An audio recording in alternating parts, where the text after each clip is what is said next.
Current വന്നിട്ടില്ല കേട്ടോ, generator ഇപ്പോഴും ഓടിക്കൊണ്ടിരിക്കുന്നു. ഇത് നമ്മുടെ ഫാമിലി ട്രിപ്പിന്റെ ലാസ്റ്റ് പാർട്ടാണ്. ആ ബ്ലൂ നൈറ്റ് വെയറിന്റെ കൂടെ തന്നെ ഓർഡർ ചെയ്തതാണ് കേട്ടോ ഈ ഒരു റെഡും. മിററിൽ നോക്കിയാൽ എന്റെ ക്യാമറാമാനെയും കൂടെ നിങ്ങൾക്ക് കാണാം. കണ്ണമോൻ അവിടെ ചമ്മന്തിക്ക് തേങ്ങ തിരികൊണ്ടിരിക്കുകയാണ് കേട്ടോ. രാവിലെ ഇവിടെ ബ്രേക്ക്ഫാസ്റ്റ് ഇഡ്ലിയും സാമ്പാറും ചമ്മന്തിയൊക്കെയാണ് ജെനിഫറേച്ചിയും മിനിയന്റെയും കൂടെ ഉണ്ടാക്കിയത്.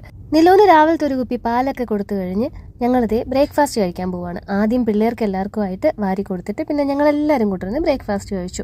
ഹാപ്പി ലാൻഡിലൊന്ന് വിളിച്ച് തിരക്കി കേട്ടോ. ഞങ്ങളുടെ യോഗം അനുസരിച്ച് മിക്കവാറും അതൊന്ന് പൂട്ടാനാണ് സാധ്യത. 10:30 അവിടെ ഓപ്പൺ ആവുമെന്ന് പറഞ്ഞിട്ടുണ്ട്. ചക്കയും മാങ്ങയും ചാമ്പക്കയും ഒക്കെ കെട്ടിപ്പറക്കി ഞങ്ങൾ അങ്ങ് എത്തിയപ്പോഴത്തേക്ക് മഴയും ഞങ്ങളുടെ കൂടെ ഇവിടെ എത്തി. 10 ഫുൾ ടിക്കറ്റും ഒരു ഹാഫ് ടിക്കറ്റും കൂടെ ചേർത്ത് 7020 രൂപയാണ് ഞങ്ങൾക്ക് ഇവിടെ ടിക്കറ്റ് ചാർജ് ആയത്. കുക്കു സാറിന് മാത്രമേ ഹാഫ് ടിക്കറ്റ് കിട്ടിയുള്ളൂ കേട്ടോ. പാറുക്കുട്ടിയുടെ നീളം കുറച്ച് കൂടുതലായതുകൊണ്ട് ഫുൾ ടിക്കറ്റ് ആണ്. നനഞ്ഞു കഴിഞ്ഞാൽ നമ്മളെ 5D തിയേറ്ററിലോട്ട് കയറ്റത്തില്ല. പക്ഷേ ക്യൂവിൽ നിന്നപ്പോൾ തന്നെ ഞങ്ങൾ എല്ലാവരും നനഞ്ഞു. അമ്മാതിരി മഴയായിരുന്നു. നിലുവിനെ പിന്നെ ആ സ്പെക്സ് വെക്കാൻ ഞങ്ങൾ അധികം ഫോഴ്സ് ചെയ്തില്ല. ഇത്തിരി പേടിക്കുന്ന സംഭവമായിരുന്നു അവന്. അത് കഴിഞ്ഞിട്ട് ദേ ഒരു മിറർ വേ ഉണ്ടായിരുന്നു. ഇവിടെ അങ്ങോട്ടും ഇങ്ങോട്ടും ഒക്കെ ഞങ്ങൾ പെട്ട് ഒരു വിധത്തിൽ പുറത്തിറങ്ങി വന്നപ്പോൾ ദേണ്ട കിടക്കുന്നു അടുത്തത്.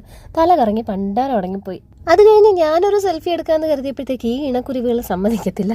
പിന്നെ ഇതുപോലെ ഇങ്ങനെ ചരിഞ്ഞ് നിൽക്കണ ഒരു സ്ഥലത്തൊരു ഫോട്ടോ സ്പേസ് ഉണ്ടായിരുന്നു കേട്ടോ. പക്ഷെ നിൽക്കുമ്പോൾ നമ്മൾ അറിയാണ്ട് നമ്മൾ ചരിഞ്ഞ് വീഴുന്നു എന്നിങ്ങനെ തോന്നിപ്പോവും.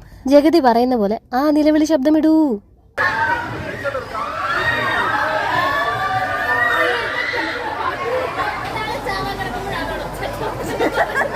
ഞാൻ എൻ്റെ ജീവിതത്തിൽ എടുത്ത മറ്റൊരു തെറ്റായ തീരുമാനം. അവിടെ നിന്ന് ഇറങ്ങിയിട്ട് തലയും നേരെ നിൽക്കുന്നില്ല, ഒന്ന് വാള് വെച്ചാൽ കൊള്ളാമെന്നുണ്ടായിരുന്നു. ഞാൻ അതുകൊണ്ട് വെള്ളച്ചോറാണ് കഴിച്ചത്, ഇവരൊക്കെ ബിരിയാണി. പിന്നെ ഞങ്ങൾ വാട്ടർ റൈഡ്സിലൊക്കെ കയറി.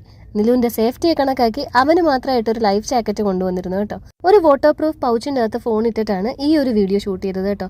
പൂൾ ഏരിയയിൽ പിന്നെ ഫോട്ടോഗ്രാഫിയും വീഡിയോഗ്രാഫിയും ഒന്നും സമ്മതിക്കത്തില്ല. ഫോൺ കൊണ്ട് ലോക്കറിൽ വെച്ചിട്ട് ഞങ്ങൾ അവിടെ കുറേ നേരം എൻജോയ് ചെയ്തു. ഒരു 6 മണിയൊക്കെ ആയപ്പോഴത്തേക്ക് ഞങ്ങൾ എല്ലാവരും അവിടെ നിന്ന് ഇറങ്ങി ഒരു ചായയൊക്കെ കുടിച്ചിട്ട് നേരെ വർക്കല വന്നു. നമ്മുടെ ഈ ട്രിപ്പ് തുടങ്ങിയതും വർക്കലയിൽ നിന്നാണ്. അത് എന്ത് ചെയ്യുന്നതും വർക്കലയിലാവട്ടെ എന്ന് കരുതി. ലൂയിസിന് നിർബന്ധം അവൻ്റെ വകയായിട്ട് ഇവിടെ നിന്നൊരു ഡിന്നർ കഴിക്കണം എന്ന്. കടല് നമ്മുടെ അവിടെ കടന്നതിനേക്കാളും ഇവിടെ ഇത്തിരി വ്യത്യാസമുണ്ട്. കുറച്ചുകൂടെ പൊക്കം ഉണ്ടെന്നാണ് എനിക്ക് തോന്നുന്നത് കാഴ്ചയിൽ. ഞങ്ങൾ നടന്ന് നേരം സന്ധ്യയായപ്പോഴത്തേക്ക് കഴിക്കാനായിട്ട് കയറി. ഒരു വൈബ് ആയിക്കോട്ടെ എന്ന് കരുതി 100 രൂപയ്ക്ക് മേടിച്ചൊരു സ്പെക്സ് ആണ്. എന്തായാലും മുതലായി. എല്ലാവരും അറഞ്ചും പുറഞ്ചും ഫോട്ടോ എടുത്തു. ഇനി കുറച്ചു നേരം കൂടെ വിഷ്ണു ചേട്ടൻ നമ്മുടെ കൂടെ ഉണ്ടായിരിക്കത്തുള്ളൂ എന്നും പറഞ്ഞ് 2 പേരും അവനെ ശല്യപ്പെടുത്താനായിട്ട് ആ മൂലയിൽ തന്നെ ഇരിപ്പുണ്ടായിരുന്നു. പാട്ടൊക്കെ നിർത്തി അവരും താങ്ക് യു പറഞ്ഞു. കഴിച്ചിട്ട് നമ്മൾ ഇറങ്ങി അവിടുന്ന്. 2-3 ദിവസമായിട്ട് മുന്തിരീനെ കാണാതിരുന്നത് കൊണ്ട് ക്യാരം ബോർഡ് ടീംസ് മുന്തിരീനെ അങ്ങനെ തന്നെ എടുത്തുകൊണ്ട് പോയി. വണ്ടി പിന്നെ നമ്മുടെ കോമ്പൗണ്ടിനകത്തേക്ക് കയറ്റിയിട്ടാണ് സാധനങ്ങളൊക്കെ പുറത്തെടുത്തത്. വണ്ടിയിൽ നിന്ന് പിറക്കിയിടുന്ന ഈ സാധനങ്ങളൊക്കെ ഇനി ഇവിടെ ഇരുന്ന് അടുക്കി പിറക്കി ഓരോരുത്തർ വീട്ടിൽ കൊണ്ടുപോകണം. ഇനി അടുത്ത വെക്കേഷന് അടുത്ത ഫാമിലി ട്രിപ്പ്.